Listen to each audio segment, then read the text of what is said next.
오늘 우리 사회를 정보사회라고 합니다. 손가락 까딱 하는 것으로 아마 지금 이 시간에도 설교를 듣고 있는 중에서도 손가락으로 핸드폰을 보면서 온갖 정보를 여기 예배 시간이 있지만은 딴 데에서 딴 시간 다른 세상을 경험할 수도 있는 아주 놀라운 시대가 되었습니다. 내가 알고 싶은 것은 한순간에 다 알 수 있는 그런 놀라운 정보력을 가지고 있습니다. 하지만 지금 우리는 그 어느 때보다도 우리의 마음이 정신적으로 황폐한 시대를 살아가고 있습니다. 정신적인 스트레스는 더 늘어가고 있고 마음의 공허함을 제대로 달랠 길 없어 힘들어합니다. 삶의 방향을 찾지 못하고 어디로 가야 할지 방향을 잃은 사람들이 부지기수입니다. 이 시대에 어떤 사람들의 그 지식인들이나 선각자들에 대해서 인터뷰를 하고 들어보면 거의 모든 사람들이 이 시대에 길을 잃고 방황하고 있다 하는 진단을 내놓고 있는 시대입니다. 어디 속 시원히 울고 싶은데 울만한 대상이 없는, 많은 소리를 듣지만 실제 내 마음을 깊이 이해하고 공감하고 도와주고 새롭게 하고 다시금 용기 있게 일어서게 만들 수 있는 그런 말을 듣기는 정말 쉽지 않는 시대를 살아가고 있습니다. 한번 내 마음을 속 깊은 이야기를 하고 싶은 이야기를 하지만 한순간 하소연뿐이지 그 듣는 사람이 마음까지 치유하고 회복시켜 주고 다시 새로운 길을 갈 수 있도록 일으켜준다. 그거 참 쉽지 않죠. 그런 사람 만난다는 건 진짜 큰 복입니다. 그런 사람을 나의 생애에서 만난다는 것은 더할 나위 없는 축복이다라고 말할 수 있는 것이죠. 여러분, 우리 인생은 한순간 단편적으로 이루어지는 수많은 사건들과 말들을 통해서 우리의 삶은 세워지지 않습니다. 우리 인생은 굉장히 긴 여정 속에 있다는 것을, 모두는 자기 히스토리를, 자기 나름대로의 서사를 가지고 있다는 것을 우리는 깨달아야 합니다. 이 사회, 이 정보사회는 너무나 우리의 삶을, 이 세상을 너무나 파편적으로, 너무나 단순화시켜서 눈앞의 것만 보게 합니다. 눈앞의 것만 보고 따라가는 인생은 공허할 수밖에 없습니다. 삶의 의미를 모릅니다. 삶의 목적지를 알 수 없고 삶의 방향을 없습니다. 그러니 하루하루 주어진 것만, 내 눈앞의 것만 보고 살아가는 것, 그 삶이 정상적이고 건강할 수가 없는 것입니다.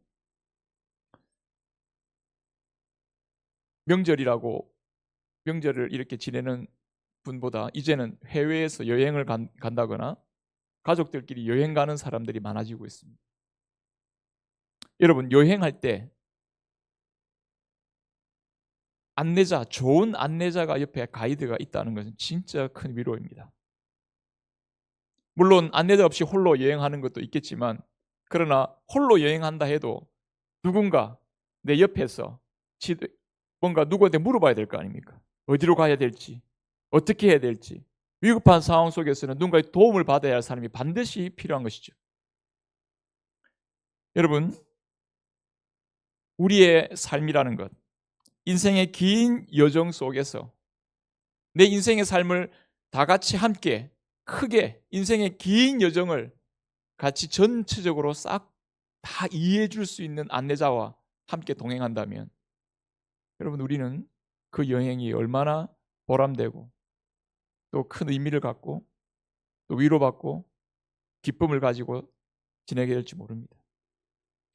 안내자는 처음부터 마지막 목적지에 이르기까지 모든 경로를 다 알고 있는 사람이 안내자가 됩니다. 이 안내자가 옆에서 우리가 조금 가다가 힘들어하거나 어려운 고비를 만날 때 안내자는 조금만 참으세요, 요것만 넘어가면 그 다음은 이렇게 나옵니다 하고 일러줄 수 있기 때문에 그 안내자의 말을 듣고 우리는 눈앞의 어려움을 이겨나갈 수 있는 힘을 얻게 되고 용기를 얻게 됩니다.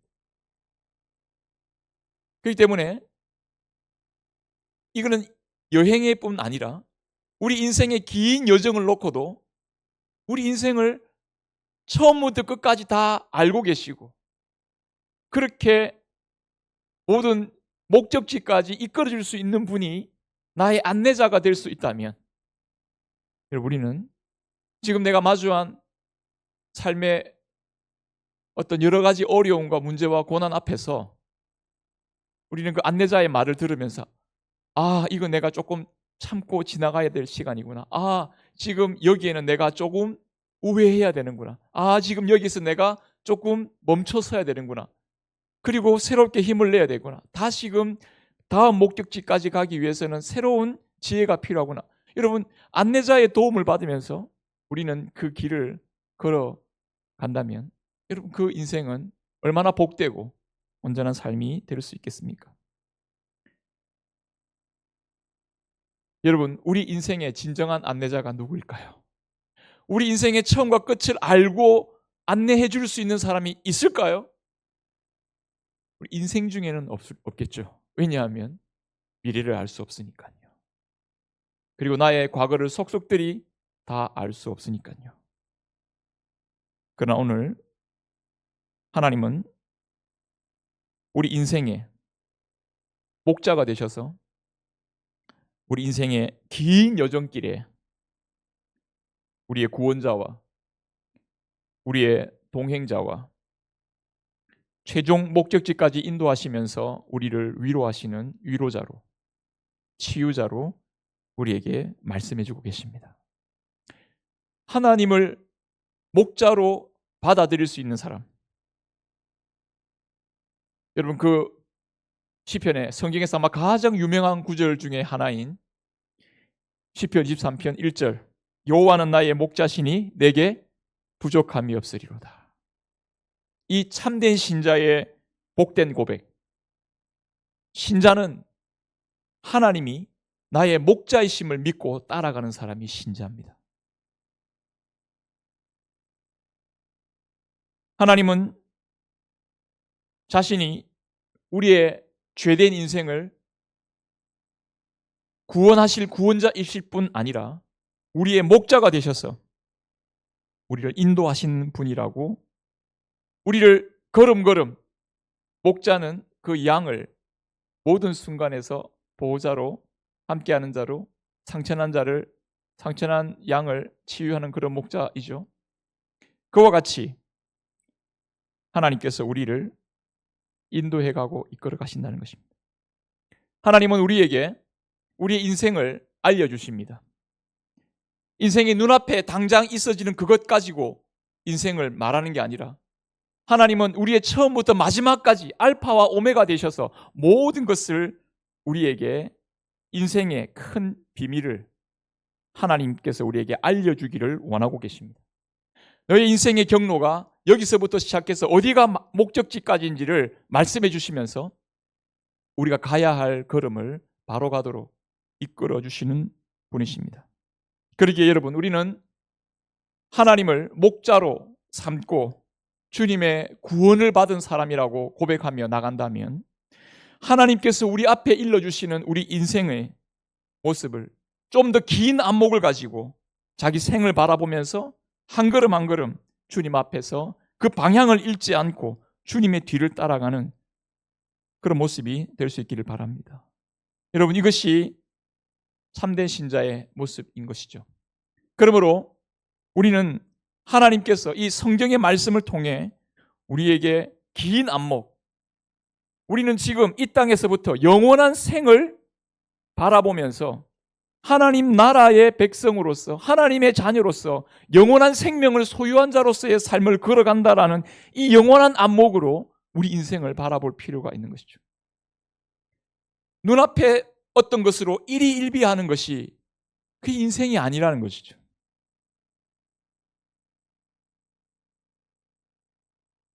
요즘 지금 올해 들어서 요한계시록을 계속 강의를 하고 있습니다.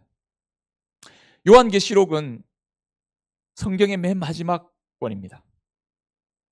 성경에 나오는 모든 내용을 총괄해서 그야말로 진짜 결론을 내리고 있는 책이 요한복음입니다. 그래서 성경 중에 제일 마지막에 읽어야 될 성경이 요한복음이다. 저는 거기에 동의할 수 없습니다. 그래서 지금 중간에 물론 요한복음을 이해하려면 성경의 처음 창세기부터 쭉 이어지는 말씀의 내용을 전반적으로 이해해야 이 요한복음 전체가 이해가 됩니다. 이단들이나 잘못된 사람들이 이 요한복음의 내용을 전체 성경과 연결짓지 아니하고 자기 생각을 연결지어 가지고 이단이 나옵니다만은, 그래서 요한복음 가지고 요한복음이 위험한 성경으로 알려져 있습니다. 잘못 적용을, 잘못 결말을 내리는 거죠. 그러나 여러분, 이 요한계시록은 모든 성경의 정리와 최종판이요 결론입니다. 우리는 이 요한계시록을 맨 마지막에 읽어야 될 책이 아니라 어쩌면 우리 인생의 걸음을 걸어가는 가운데 가장 중요한 전체 로드맵을 마음에 그리면서 인생이, 이 세상이, 하나님 나라가 이렇게 결론 맺어지는구나, 이렇게 나가는구나 하는 확신을 가지면서 주님의 나라 가운데 살아가는 우리의 삶에 지혜를 찾고 삶의 의미를 찾고 방향을 잃지 않기 위해서 저는 이 요한계시록의 말씀에 우리의 마음에 귀를 기울여야 한다고 봅니다. 이 말씀이 올해 아마 상반기 동안 계속 요한계시록을 강의할 건데요. 여러분, 이 계시록의 말씀을 통해서 우리의 인생의 깊이를 돌아보고, 살아온 삶을 돌아보고, 여러분들의 미래를 돌아보고, 우리의 영원한 운명이 어떻게 나아가는 것인지를 보면서 우리의 삶의 방향을 바로잡고 믿음으로 굳게 서는 저와 여러분들이 될 수 있기를 바랍니다. 어쩌면 우리 신앙생활에 있어서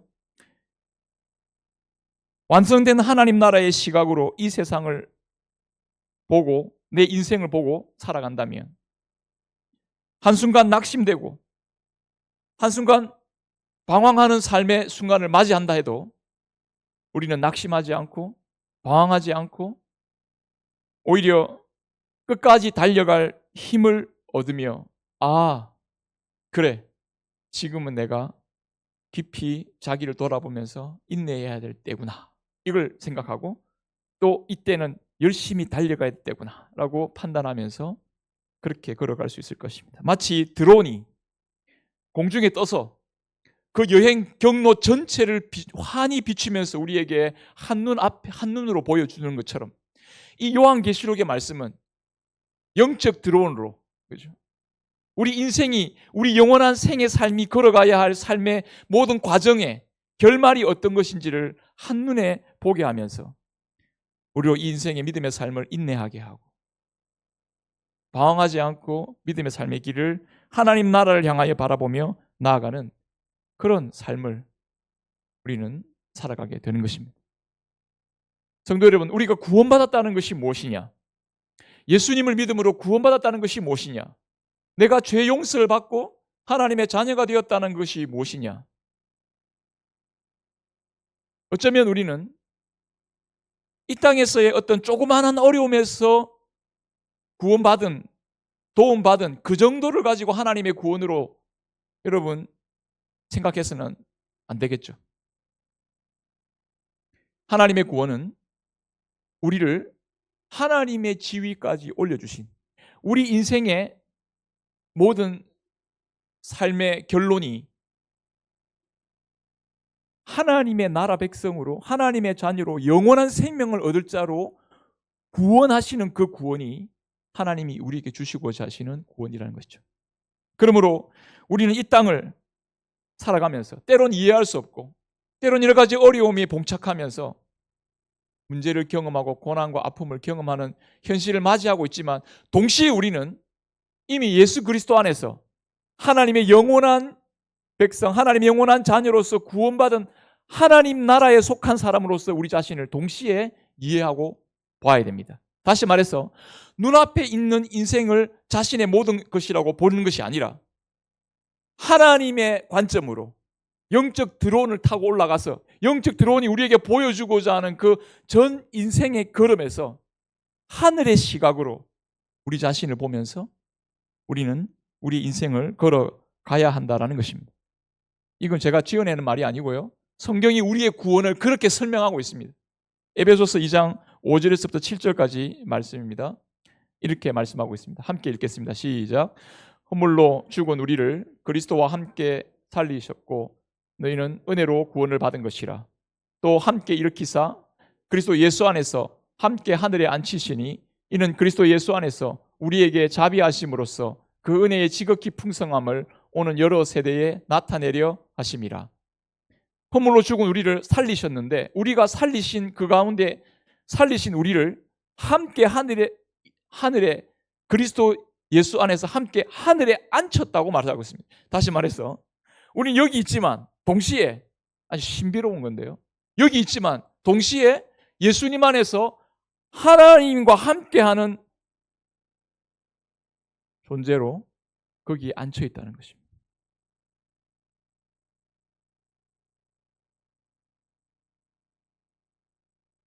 성도 여러분,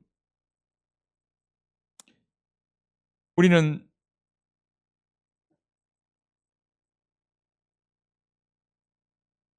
이 사실 앞에서 하나님의 백성으로서 하나님의 자녀로서 우리 자신을 새롭게 이해하고 발견하고 그 믿음의 중심으로 살아가는 것이 너무나 중요합니다.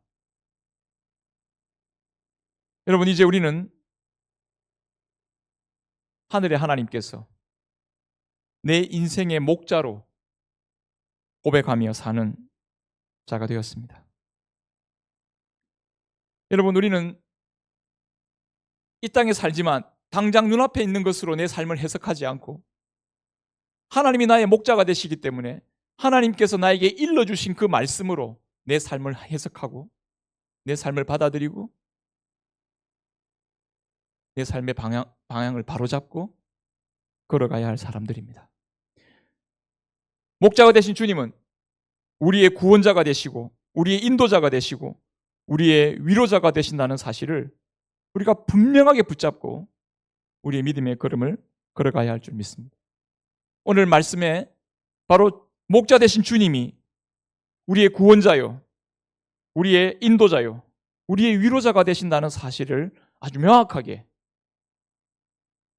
이미지, 환상으로, 그림원으로 우리에게 알려주고 계십니다. 목자 되신 주님은 우리의 구원자이심을 고백하는 장면이 오늘 9절의 말씀에 이렇게 나오고 있습니다. 하나님의 구원받은 백성의 무리가 각 나라 족속과 백성과 방언 안에서 아무도 셀 수 없는 큰 무리를 이루어 흰옷을 입고 손에 종려가지를 들고 보좌와 어린 양을 향하여서 이렇게 큰 소리로 외칩니다. 구원하심이 보좌에 앉으신 우리 하나님과 어린 양에게 있도다. 지금 이 각 족속과 방언과 나라와 백성들에게서부터 나온 아무도 셀 수 없는 큰 무리가 있다. 이건 아마 우리 지난주에 우리가 들었던 14만 4천 그 하늘에 하나님께서 천사가 이렇게 인친 14만 4천과 연결되는 같은 무리들입니다.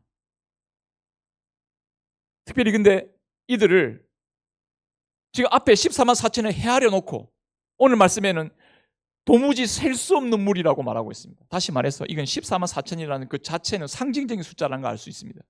하나님의 구원받은 백성에 대하여서 내용을 말씀하고 있고, 그러면 하나님께서 지금 셀 수 없는 큰 무리로 표현되고 있는 이들을 우리에게 보여주는 이유가 뭐냐? 바로 저와 여러분들이 예수님을 목자로 모시고 하나님의 구원을 경험한 사람들이 바로 지금 이와 같은 모습으로 함께하고 있다는 것을 보여주고 있습니다. 바로 이것이 우리의 미래의 모습을 보여주고 있는 것입니다. 아니, 지금 이것이 우리의 현재의 모습을 보여주고 있는, 이것이 바로 구원받은 하나님 백성으로서의 자기 모습을 지금 그대로 표현해주고 있는 모습이 바로 이 셀 수 없이 허다한, 여러분 각 족속에서부터 나온 허다한 셀 수 없는 사람들이 지금 다 모여 있는 겁니다. 그가 지금 하나님의 그들 향하여 지금 구원하고 외치는 게 뭡니까? 보좌에 계신 이가 그리고 그 우편에 계신 어린 양이 우리의 구원이십니다 라고 지금 고백하고 있습니다. 그분이 우리의 구원자이십니다 라고 찬양하면서 지금 다 함께 모여 있습니다. 특별히 이 표현 셀 수 없는 무리, 성경은요 이 셀 수 없는 무리에 대해서 하나님의 구원받은 언약 백성을 표현할 때 이 표현을 씁니다. 아브라함과 하나님께서 언약을 맺을 때 그 유명한 표현을 이렇게 표현하고, 창세기 16장 10절에 보면 이렇게 표현하고 있습니다. 하나님의 사자가 또 그에게 이르되 내가 내 씨를 크게 번성하게 하여 그 수가 많아 셀 수 없게 하리라. 아브라함에게 하신 언약의 약속의 말씀대로 지금 이 사람들이 다 불러 모여져 있는 겁니다. 아무나 셀 수 없다는 말은 아무나 다 온다는 말이 아니라 아브라함에게 언약했던 그 언약의 말씀이 성취되는 것을 말하고 있는 것이죠. 17장 5절 창세기 이제후로는 내 이름을 아브라함이라 하지 아니하고 아브라함이라 하니 이는 내가 너를 여러 민족의 아버지가 되게 함이라. 이 여러 민족이 지금 나오고 있는 거예요. 창세기 32장 12절 주께서 말씀하시기를 내가 반드시 내게 은혜를 베풀어 내 씨로 바다에 셀 수 없는 모래와 같이 많게 하리라 하셨다. 이 표현은 하나님의 아브라함에게 약속하여 구원받을 자기 백성에 대해서 이렇게 표현하고 있는 겁니다. 여러분, 이것은 아브라함의 언약은 출애굽한 이스라엘 백성들이 허다한 무리가 그 애굽에서부터 구출되어 나올 때 이 허다한 무리들이 하나님을 찬송하는 장면이 나옵니다. 광야에서 하나님을 찬송하는 내용이 나옵니다. 그게 뭐냐면 광야에서 그들의 구원을 기뻐하고 광야에서 자기를 지켜주신 하나님을 찬양하면서 종려나무 가지를 들고 찬양하며 하나님을 예배하고 경배하는 그런 내용이 나오니 그게 바로 초막절에 있어지는 절기입니다. 지금 오늘 이거 모습 보십시오. 아브라함의 언약의 자손이 되어서 애굽에서부터 구원받아 하나님 백성이 되어서 하나님을 구원자로 찬송하고 있는 이 무리들, 여러분 이 무리들 종려가지를 흔들면서 그 초막절에 하나님께서 그 광야에 거친 자리에서 자신이 직접 거처가 되어주시면서 주님이 자신이 그 초막을 장막을 치시고 그들을 안으로 들어오게 하시는 거죠. 그래서 그걸 기뻐하면서 노래 부르는 거죠. 레위기 23장 말씀해 보면 그 초막을 지은 초막에 대한 말씀이 나옵니다. 특히 43절에 이는 내가 이스라엘 자손을 애굽 땅에서 인도하여 내던 날에 초막에 거주하게 한 줄을 너희로 대대로 알게 하려 함이라. 나는 너희의 하나님 여호와니라. 여러분 지금 이 허다한 무리들 종려나무 가지를 흔들면서 구원은 보좌에 앉으신 이와 어린 양에게 있습니다라고 찬양하고 있는 이 무리들, 여러분 이 무리들이 누굽니까? 이 무리들이 누굽니까? 천사들이 아멘 찬송과 영광과 지혜와 감사와 존귀와 권능과 힘이 하나님께 있습니다.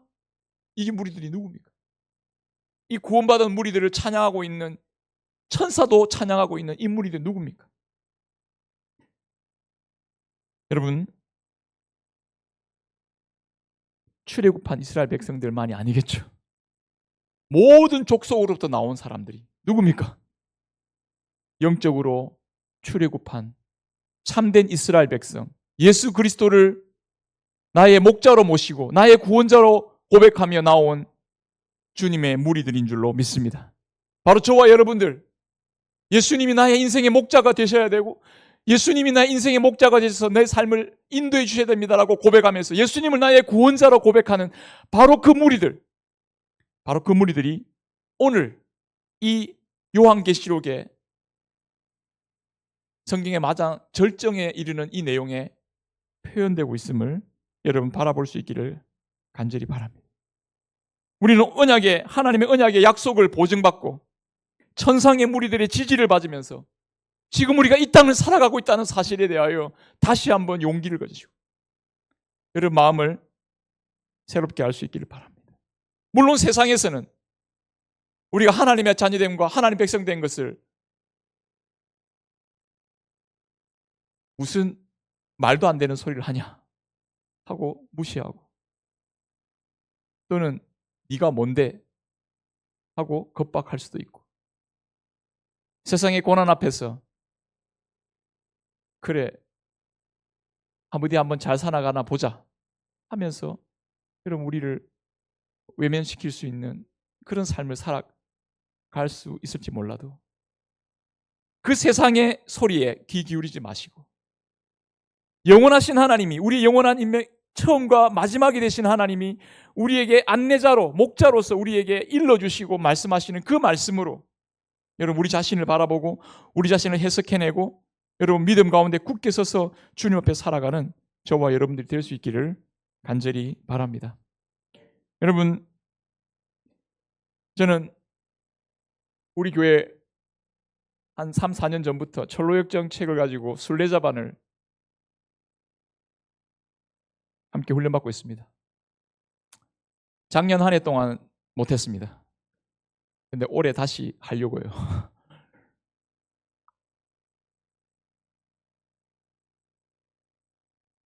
저는 철로역정의 그 내용들을 성도들과 같이 나누고 훈련을 하면서, 영적인 훈련이죠, 우리의 시각을, 영적인 시각을 훈련하는 겁니다.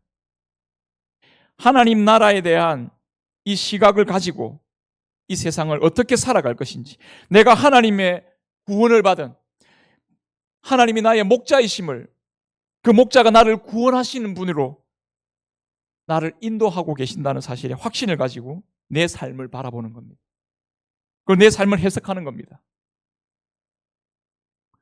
그 철로역정의 그 크리스찬이 자기의 삶을 어떻게 꿈속에서 해석해내는 것처럼 자기 자신의 삶이 하나님 나라 백성으로 지금 이 땅을 어떻게 살아가고 있는지를 해석해내고 그걸 바로 보고 자신의 삶이 방향을 잃지 않고 굳세게 살아가도록 이끌어가는 거죠. 바라기는 우리 사랑하는 성도들, 순례자반에 함께하지 않은 분들은 다 같이 어떻게 했든지 함께하면 좋겠습니다. 직분자 교육, 제가 다음 주부터 직분자 교육 들어가는데 직분자들 교육을 저는 이 순례자반으로 할 겁니다. 여러분, 직분자들 자기가 직분 받는 게 중요한 게 아니라 성도로서 자기 정체성과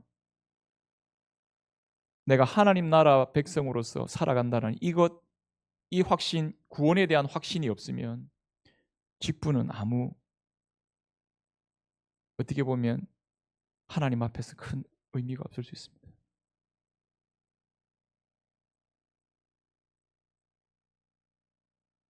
아무튼 우리 모두가 이런 하나님 나라 백성의 삶을 훈련받고 주님 앞에 살아가는 저와 여러분 되기를 바랍니다. 우리의 구원자가 되신 목자 어린 양 예수님은 우리를 구원하실 뿐 아니라 우리를 고난 속에서도 인도하시고 우리를 위로하시는 분이 되십니다. 오늘 14절에 보면 이렇게 말합니다. 내가 말하기를 내 주여 당신이 13절에요. 장로 중 하나가 나에게, 요한에게 말합니다. 이 흰옷 입은 자들이 누구냐? 어디서 왔냐? 이렇게 물어보니까 주여 당신이 아십니다 라고 말하면서 응답을 하니까 한 장로가 이렇게 이야기를 해주고 있는 거죠. 이는 큰 환난에서 나오는 자들인데 어린 양의 피에 그 옷을 씻어 희게 하였느니라. 여러분, 이 표현에서 큰 환난에서 나오는데 그 사람들이 그 고생하고 난 다음에 하나님이 위로해 주시는구나가 아니라 그 고생하는 과정에서 중요한 것은 그 자기가 고생해가지고 옷을 희게 만든 게 아니고요. 그 큰 환난과 그 고생에서 나오는데 누구 때문에 어떻게 해서 옷이 희게 됩니까? 그 어린 양의 피로 옷이 씻어지는 거예요. 여러분, 이 고난 자체가 우리를 거룩하고 온전하게 만들어주지 않습니다. 고난은 아프고 힘들고 누구도 경험하고 싶지 않는 거예요. 하지만 그 고난의 과정에서 하나님은 예수 그리스도의 십자가 보혈의 공로로 우리를, 여러분, 놀랍게 그 고난의 터널을 통과하면서 우리를 새롭게 빚어가신 거예요. 이게 하나님의 우리를 바꾸어가는 아주 신비로운 방식이라고 할 수 있습니다. 십자가로 우리를 구원하신 예수님은 우리가 십자가의 길을 통과하는 과정에서 그 십자가의 은혜를 경험하게 하시고 그 십자가의 구원이 우리의 삶에 완전히 아로새겨지는, 여기 보십시오. 그냥 십자가로 우리를 용서받았다고 말하는 게 아니라 우리가 흰옷을 입어 깨끗하게 되었다라고 말하고 있습니다. 다시 말해서 이 환난의 과정에서 십자가의 은혜가 적용되면서 우리가 거룩한 사람으로 변화되어져 가는 내용을 보여주고 있습니다. 환난이라는 것, 이 환난의 과정에서 우리의 목자 되신 주님이 자신의 십자가로 우리를 깨끗게 하시고 우리를 순결하게 하시고 우리를 연단시키셔서 우리를 온전한 사람으로 세워주시는 것이죠. 로마서 5장 3절에서 8절, 로마서 5장 3절에서 5절 같이 한번 읽겠습니다. 시작. 다만 이뿐 아니라 우리가 환난 중에도 즐거워하나니 이는 환난은 인내를, 인내는 연단을, 연단은 소망을 이루는 줄 알미로라.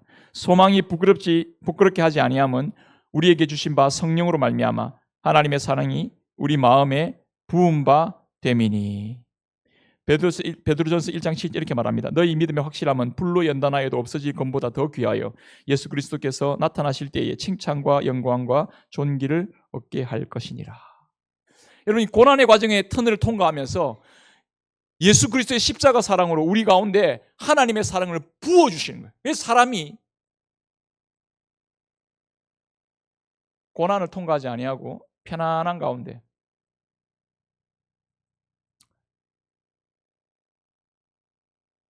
세상을 즐기면서 살아가는 것을 목표로 살아가는 사람은요, 십자가의 구원을 모릅니다.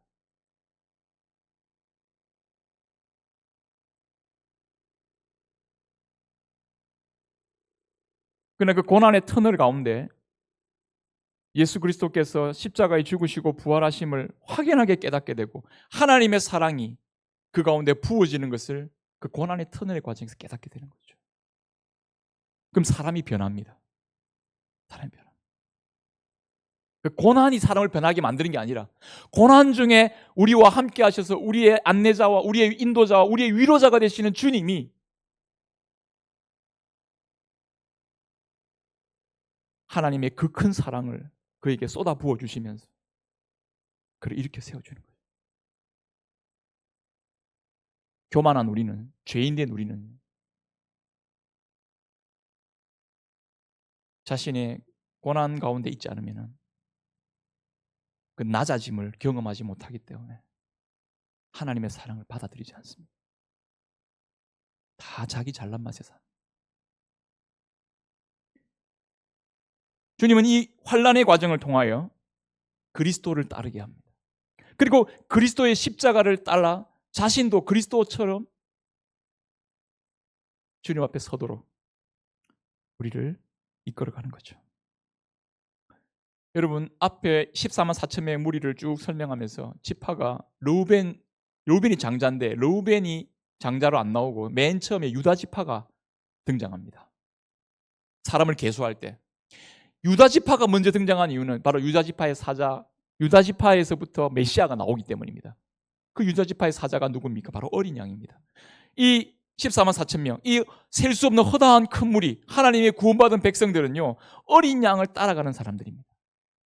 어린 양이 목자가 되셔서 앞서가니까 그 뒤를 따라가는 자들이 바로 구원받은 하나님 백성이에요. 어린 양을 따르는 사람들입니다.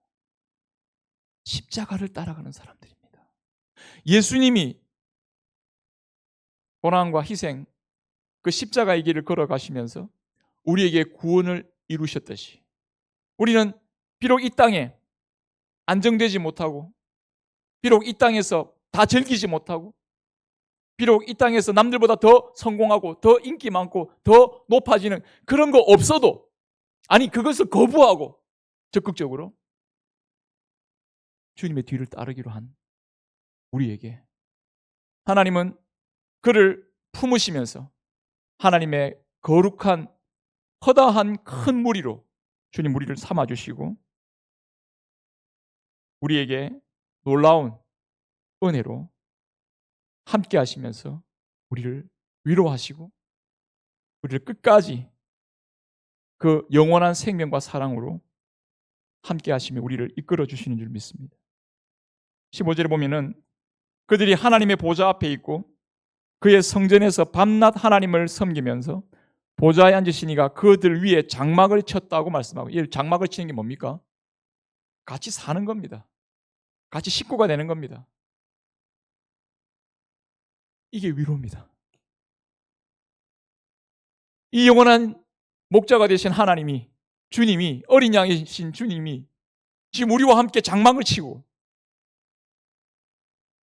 이 인생길을 걸어가는 가운데 다시는 줄이지 아니하고 목마르지 아니하고 해나 아무 뜨거운 기운에 상하지 아니하고 생명수로 인도하시면서 그들의 눈에서 모든 눈물을 씻어주시는, 여러분, 저는 이 구절이 우리가 천국에 가서 누리는 걸 말하는가 싶은데요, 저는 이 구절을 천국에서 누리는 것으로만 해석하지 않습니다. 저와 여러분들, 주님은 이 세상길의 형편에 아직도 눈물 날 일 많은 이 삶의 현실 속에서 우리의 위로자가 되어주시고 우리의 눈물을 닦아주시는 분이 될 줄로 믿습니다. 주님 분명히 우리에게 약속하십니다. 아직 눈물 골짜기를 통과해 나가는 쉽지 않은 삶의 길을 걸어가야 할 우리의 삶의 모습이지만 어린 양 되신 예수님이 자기의 피로 우리를 구원하실 뿐 아니라 우리 인도자가 되실 뿐만 아니라 우리의 영원한 위로자로서 우리와 함께하면서 우리를 그 나라에서 완전한 위로와 완전한 구원의 자리로 우리를 이끄실 때까지 우리를 떠나지 아니하시고 우리의 눈물을 닦아주시고 우리를 이끌어 주실 줄 믿습니다. 이것이 우리의 위로입니다. 히브리서 13장 5절의 말씀, 13장 5절의 말씀입니다. 같이 한번 5절 읽겠습니다. 돈을 사랑하지 말고 있는 바를 족한 줄로 알라. 그가 친히 말씀하시기를 내가 결코 너희를 버리지 아니하고 너희를 떠나지 아니하리라 하셨느니라. 그렇습니다. 저는 이 말씀이 지금 우리에게 너무나 명확하게 붙잡아야 될 말씀이라고 믿습니다. 돈을 사랑하지 마십시오.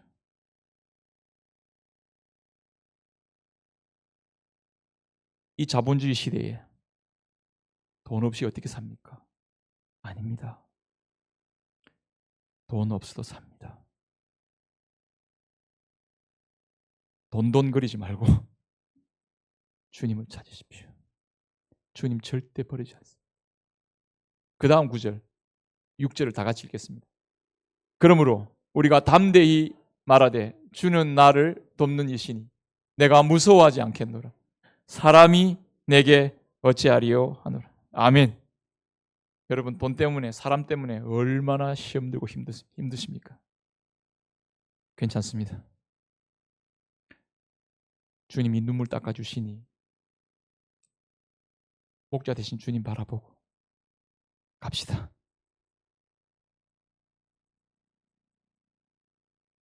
이제 찬송가 430장을 찬양할 텐데요, 주와 같이 길 가는 거 즐거운 일 아닌가. 한 걸음 한 걸음 주의 발자취를 따라가서 목자 되신 주님과 함께 그 위로 속에 우리의 믿음의 길을 담대하게 걸어가는 저와 여러분 될 수 있기를 간절히 바랍니다.